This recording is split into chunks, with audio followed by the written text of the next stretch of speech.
Hey, Watkins, welcome, family. I have a special announcement for you guys. So we have a monthly webinar, but this time it is going to be all about that startup urgent care. So on March 20th at noon Eastern, we'll have a live webinar talking about a 90-day game plan of marketing to get you patients on day one of your brand new urgent care that you're starting. So if you have an urgent care starting next 100 days or so, hop on that webinar and you'll get some good information. We'll talk about your website, payer verification, how to get your profile up, how to actually have social media campaigns ready to go. Because the ultimate goal is that day one, you have patients coming through the door and that patient volume just grows over time.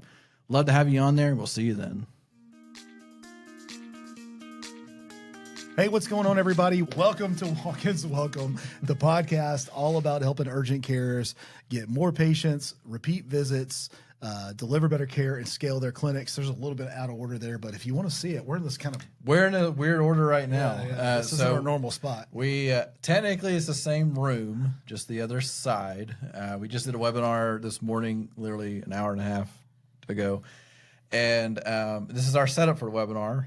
It's kind of cool just the way we've done this room now at this point. But it's a standing setup because we're having more interaction because it's on a Zoom call, so we can talk to people and all the things. So it's a little more has to stand up and interact. Also, Nick hurt his back, so no sitting in uncomfy chairs. No, we're not doing that this time. I wish y'all could see the podcast space where we go over there and sit down. It looks like we're about to slide out of the chairs when sometimes, and we have these little stools that we put our feet up on just so that we can hold the balance. Anyway, that's not what we're here about today. It's funny. We have a team member, and I'm going to be very generic as to not bust any kind of HIPAA issues. But we had a team member that had a surgery, and that team member got a post-surgery thank you card. You want to show that? Yes, exactly. So I guess I can't hide the name of the company, but this is the postcard that she got, and it came a couple of days after her actual surgery, which was cool. And it's kind of neat, and it just talks about how our goals is to make sure you're safe, comfortable. Here's the team that was working with you, and just like please contact us. So it was a physical card that was physically mailed, like to her type of thing, post-op. And it brought up a conversation. There's a lot of things that healthcare does right, but follow-up isn't usually one of those. And we want to talk about that today because it can make a big difference. Yeah, so from my perspective, fortune is in the follow-up. Mm-hmm. We did an episode a while back called Always Book a Meeting from a Meeting or Always Book an Appointment from an Appointment. Yep. And there's an aspect to that, but this follow-up is a little bit more personal. This is somebody that's now come in, they're a patient, they've had an issue. And one of the best things that you can do is let them know after they've had an experience with you that you're still thinking about them. Yes. And it's the personal side of it is important because when you send out just purely generic things, it loses some of its value. And when we say personal, it can be, and we'll talk about this in a minute, but it can be a simple signature from the actual team that was helping that person. Like it can be that simple because it makes a difference. I think in our world today, we get physical mail, our world today, we get so little physical mail that's personal. Mm-hmm. It's usually just spam and then bills, and that's about it.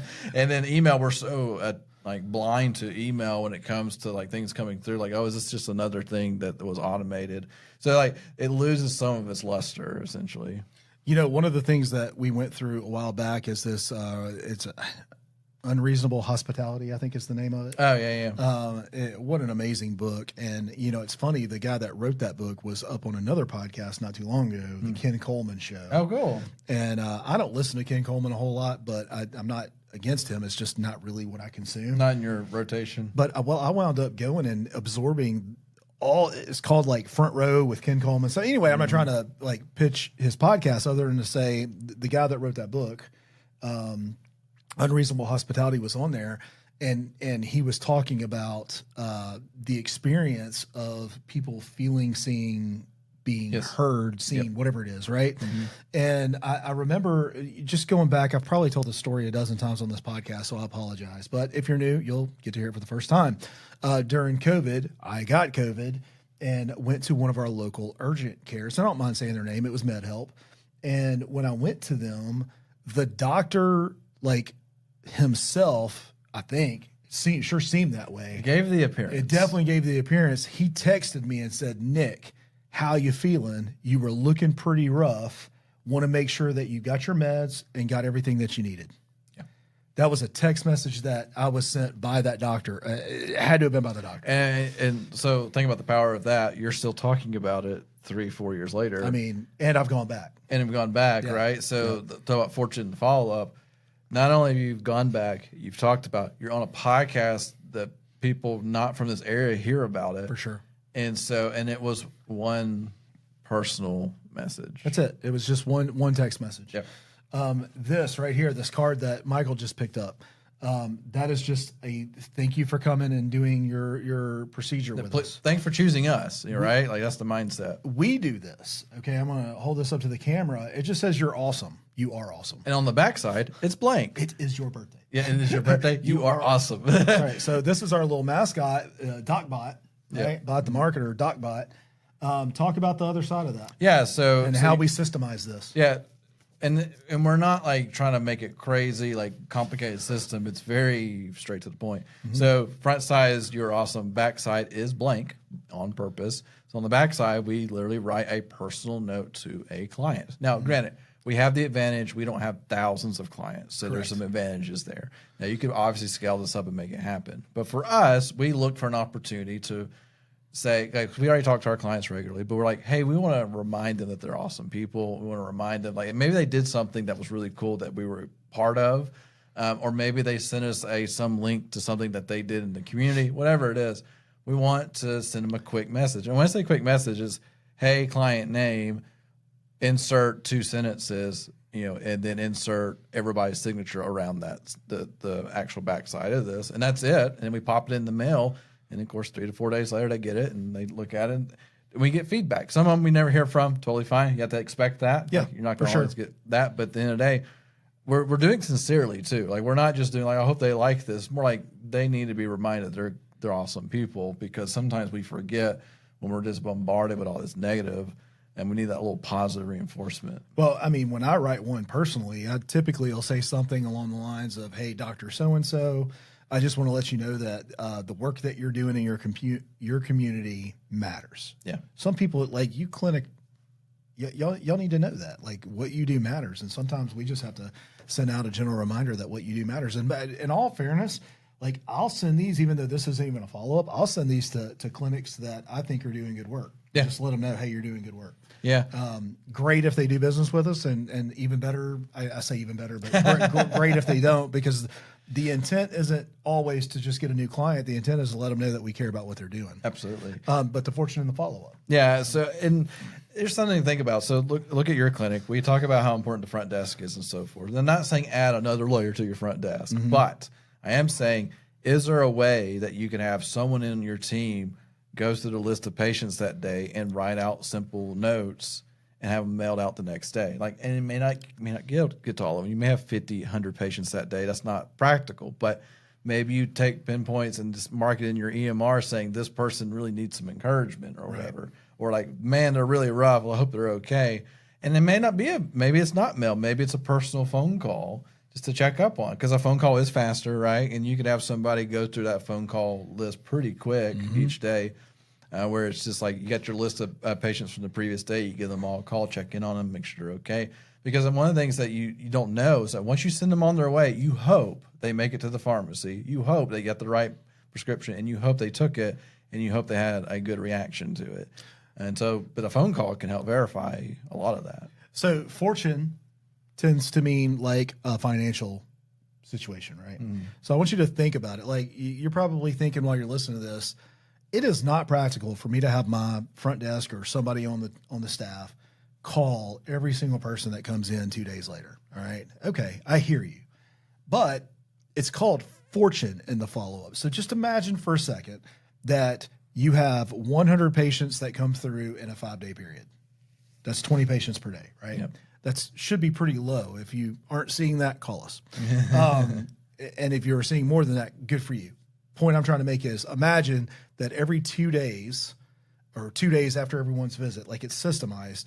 Hey, so-and-so, I wanted to make sure that you're feeling better. Oh, you're not. Well, I'll tell you what, Dr. So-and-so said that if you weren't feeling better, he wanted to see you again. Can I book you on this day or this day to come back into the clinic? Oh my God. Or like there's another lab test we wanted to run, but we wanted to make sure that we were going to confirm some things first that need a little more time. Right. And then all of a sudden that you come back. Yes, we're saying you have an opportunity to get another copay. Yes, you get an opportunity for lab tests and the fees that go with it.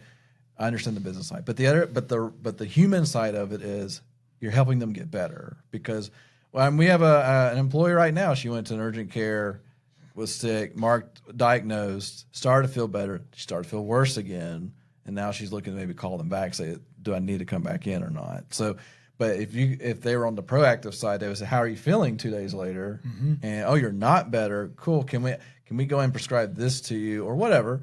At the end of the day, you're taking care of the human, right? And then if you get some benefit from it, fine, from a business standpoint. So I'm going to go pure business on that. Yeah. Right? Just imagine 20 patients that were not going to be seeing you are coming back in to see you again. Yeah, or half of that, right? Well, I said 20%, right? Yeah. So 20% of those 100 people. Yeah. Right? So that's just all I was thinking of. 100 phone calls, 20 people booked back in.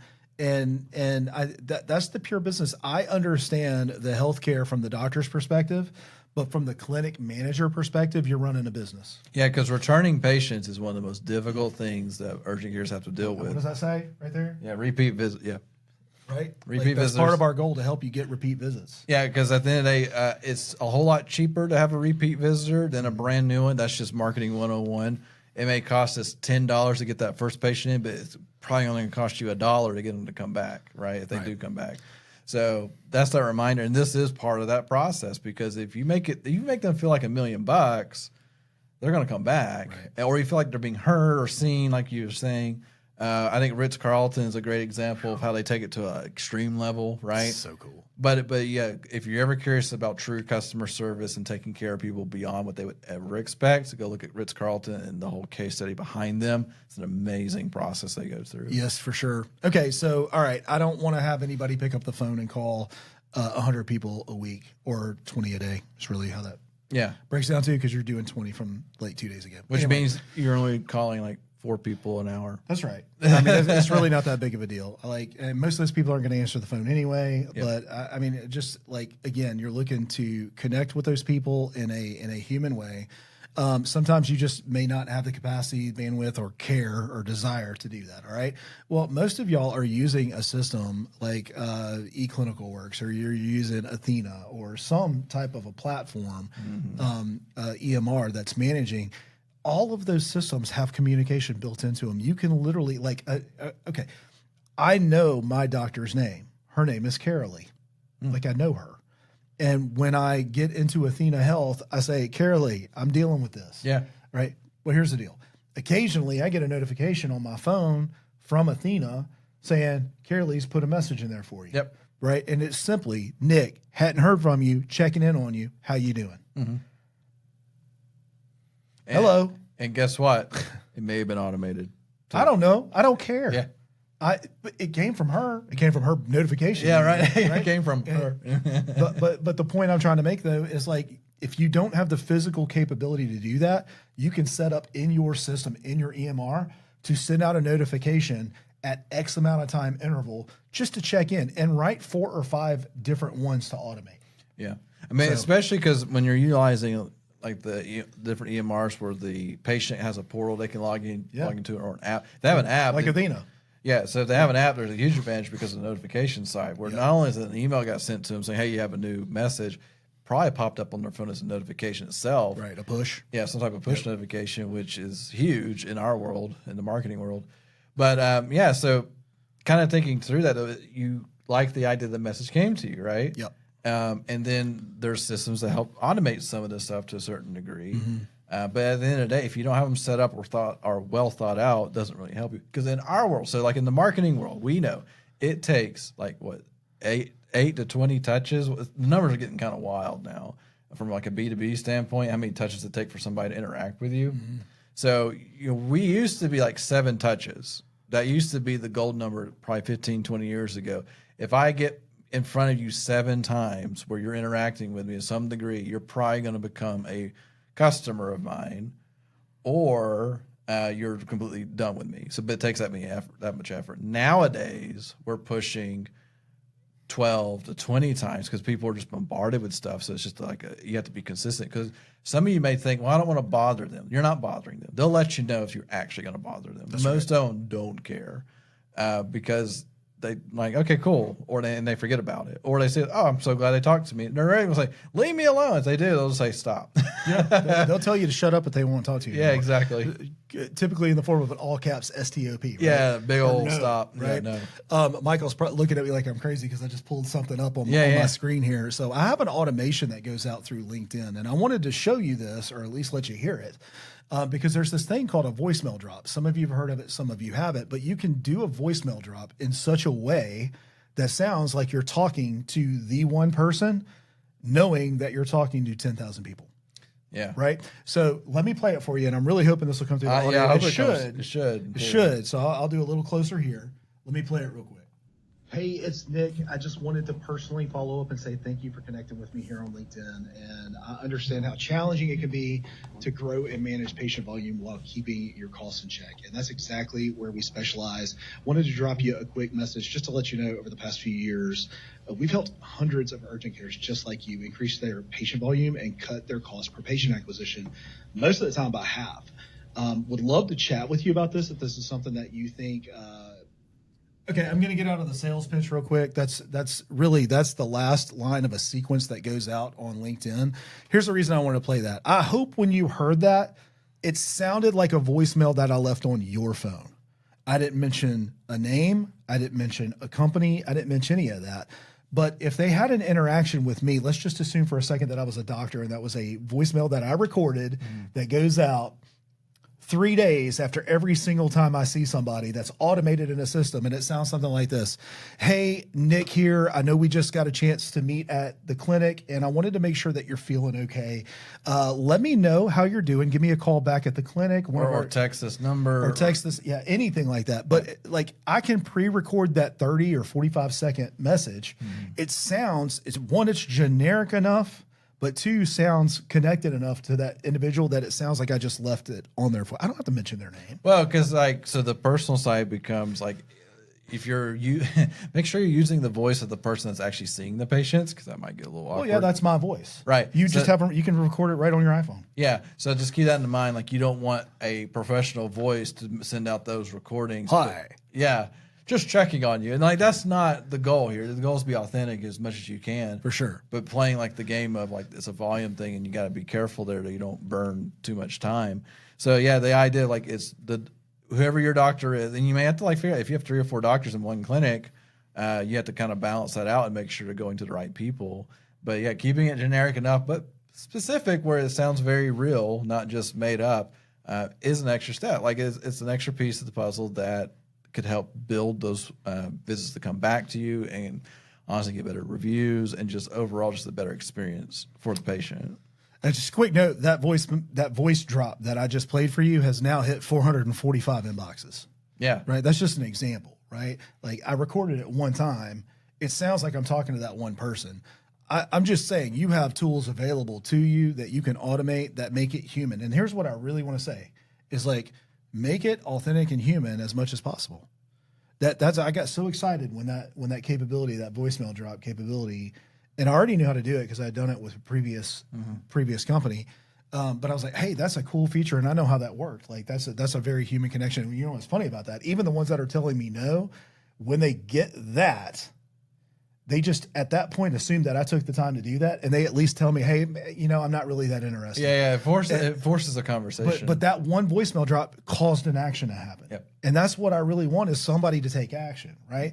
And that's what you want from your patient. Either, hey, I feel better, thank you, leave me a review, or, hey, I need to schedule another appointment, let me come back in. I don't even know if, talking about putting things out and hoping for a response, I don't know if Spotify still does this or not, but they used to do the voice response thing. Like, I could leave a voice message almost type of thing. I don't know if that's even an option anymore. It used to be in Anchor for sure.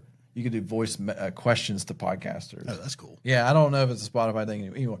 But all that being said, like, that's that part where it's so important to hear the feedback, right? Because if we're sending out hundreds of messages and nothing's coming back, that's always discouraging. That's right. Let's play real for a second, because like, is this working or not? But it takes time. You can't just do one hope and one pitch out there and say, I hope it sticks, and then it didn't stick 2 weeks later, I'm not going to do anymore. You got to do this for a while. You got to kind of fine tune your message a little bit. Right. So don't just expect it to work immediately, and don't expect it to be perfect right out of the gate. Right. So hey, I'm gonna do something weird real quick and just say, hey, while we're in the middle of this podcast, let me do a call to action. Please go leave us a review. Yeah. Please subscribe to our channel. I'll get back to the content in just a second. But the best way that you can help share this content and impact other clinics in a positive way is to share this content or subscribe to it or leave us a review. It helps the algorithm. It means the world to us. We can't thank you enough when you do that. Back to the episode. Let's talk about training your team for success. Okay. That's a good call to action altogether. Let's go. And look, it's generic enough. We could insert that in lots of places. There you go. All right. On the fly. Yeah. So this is only as good as you have a plan for it, right? Yep. Right. And that could be training your staff or making sure that everything is done. So I put 3 little bullet points here. 1, assign roles, like your front desk or your nurses, to handle these follow-ups. It doesn't take long. And look, I get it. People are scared of the phone. Yeah. I don't really know why. I don't get it. I don't love the phone, but I'm not afraid of the phone. Right. But if they're already somebody that's done business with you, this should be just seamless. Hey, you were just in here on Tuesday. Wanted to make sure that you got everything that you needed. Oh, you're still not feeling good and you've been on this medication for 2 days? Yeah, let's get you back in here. Yeah, because those phone calls, I'm not here to convince you that you should come see us. No. I'm here to talk to you and make sure you did see us. How are you doing? Pre-written scripts. Yeah. And this is the key ingredient to take the edge off of your team if you're going to have them doing phone calls or even text messages. Right. Like just pre-write it, copy and paste it if you're sending a text message, or pre-write that script. And the proverbial piece of paper. Hey, Sarah, this is Nick at Dr. So-and-so's office. Just wanted to check on you, make sure you're doing okay. Mm-hmm. Okay, great. Well, let's get you back in here. Or awesome. Well, I'm glad to hear that you're feeling better. Thank you so much for hanging out with us. Whatever, right? So that's just, again, human. Yep. All right, cool. Yeah, and then it goes. So we have the training. I will say on the training of the staff, the tracking of it's important to make sure it's actually being done. Because if you're not having some type of KPI or something on them to say how many did you call today, I know it sounds like I'm forcing something on somebody, but if you don't put some, no one on this planet's perfect in the sense of, if you tell me to do something one time, I'm going to do it perfectly every time after that. Doesn't happen. You have to repeat yourself. You have to put some accountability because they may get busy, right? And then they don't prioritize calling old patients. They prioritize the patients coming in the door right now. And then all of a sudden, that thing that you wanted me to do 2 weeks ago, I'm not doing it anymore. That's right. And it's not even a negative thing. It's just simply it fell off my priority list really quick because I don't see the value in it. Because that's the other part too. You sometimes on your staff, you have to convince the why. Like, well, what is the why behind us? Why are we doing this? Why are we spending the old with them? Yeah. What's in it for me? Yeah, exactly. So maybe you do have to incentivize some of this and make it kind of a fun piece of the puzzle to like how you're actually interacting with your patients beyond just treating them. But just that reminder, like if you just set up and train one time, it's not going to work. You got to repeat yourself a few times and keep accountability in place. Also, maybe you need, as the doctor or the owner, to showcase it. Say, give me a list of patients. I want to call them real quick and check on them. Yeah.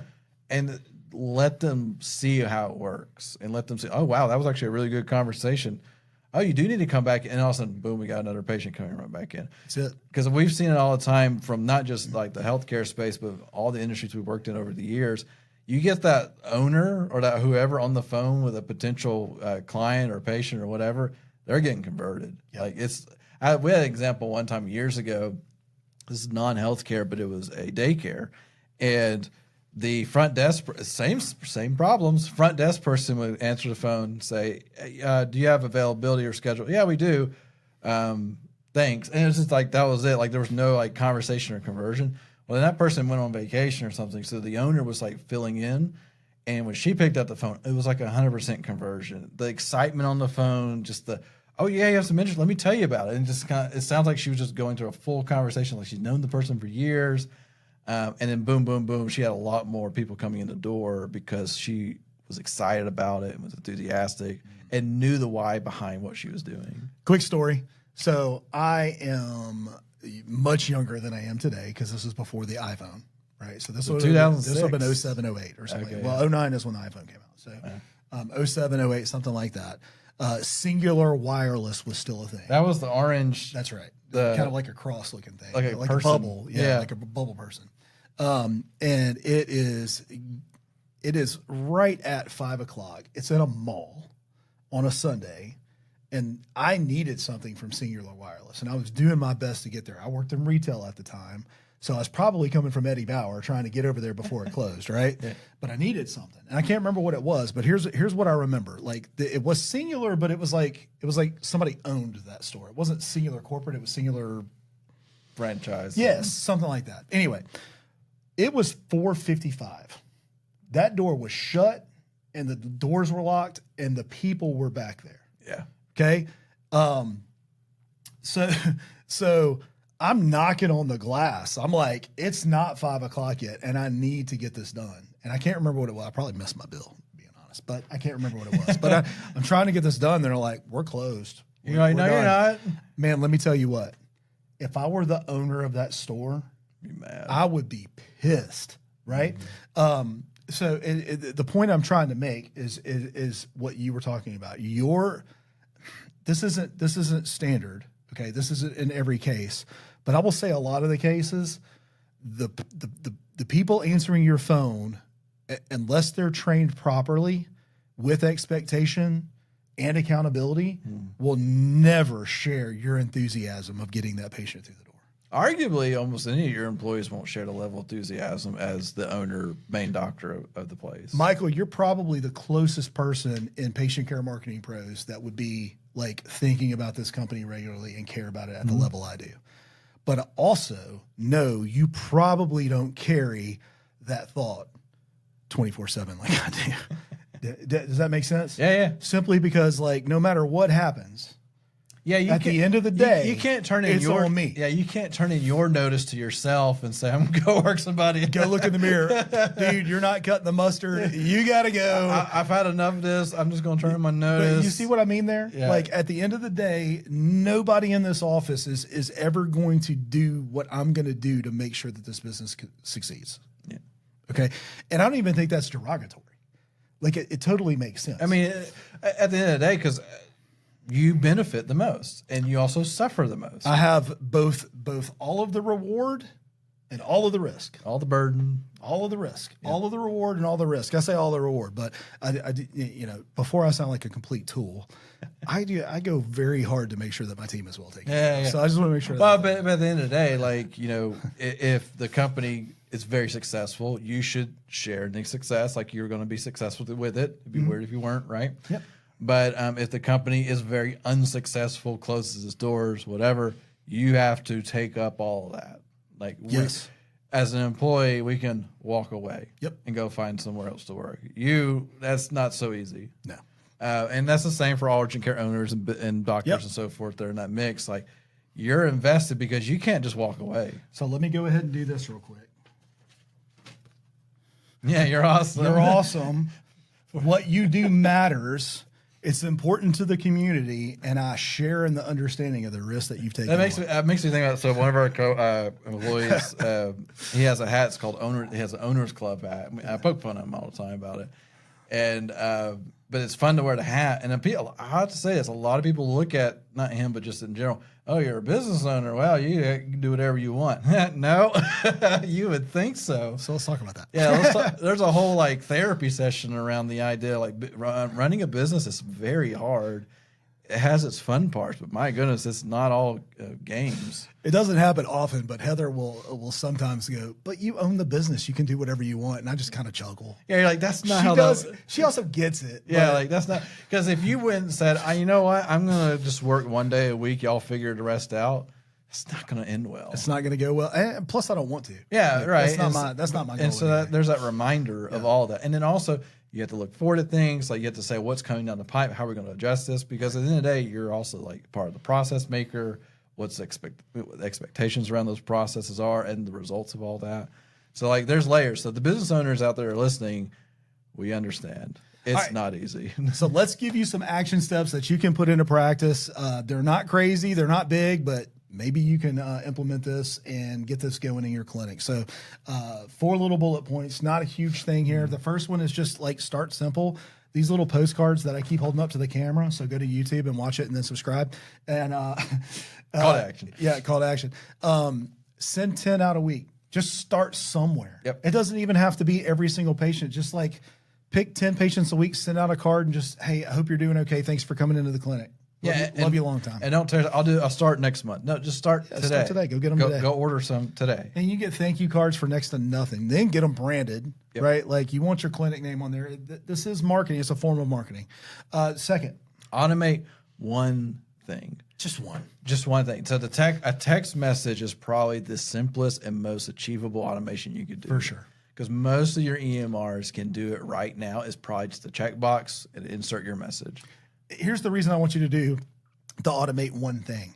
Because if you can automate one thing, you can automate 100 things. And once you figure out how to automate the one thing, you're going to get addicted to it. Yep. And it's going to give you so much time back, and the return on your time is massive. And the return on your time for all your employees, where they're not being burdened by something, now they can spend more time with. Because that's something that there's that balance, because people are like, oh, you're going to automate my job out. No, we're going to allow you to do better work, and the automation will take care of the busy work. Mm-hmm. So. That's it. Train your staff. This doesn't have to be an all-day training session. This doesn't have to be out in bullet points and everything. You can spend, if you have like a huddle or a get-together or an all-staff or a team meeting or something once a day, once a week, whatever, take 5 minutes and train your staff. Hey, staff, today we're going to try something new. Next time you have a meeting, hey, how did it go? Which leads to the bullet point 4. Yeah, so finally, you've done all these things. Now you need to just verify it, right? Measure and adjust. Are people getting responses? What the responses look like? How often are you sending things? What days of the week are best for this? Should it be sent 1 day after, 2 days after the visit, and see what's happening? And then you have to, inside the tracking, the results side of it, celebrate the wins. Right. Hey, we just had 12 patients last month that came back to us because of this program. I bet we can make it better, but it's amazing that we got 12 to come back to us because now they're bought into who we are as a company. Awesome. Well, that's it, man. I just want I want to give everybody an opportunity to get better every time you listen to this podcast.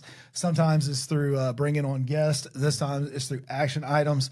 Thank you for bringing this topic today. It was better than I thought it would be. Always, right? It's not that I thought it was going to be bad. It's just like in all fairness, this is a terrible follow-up card, but you know what it's better than? Nothing. Get out of here. There you go. Y'all have a great week.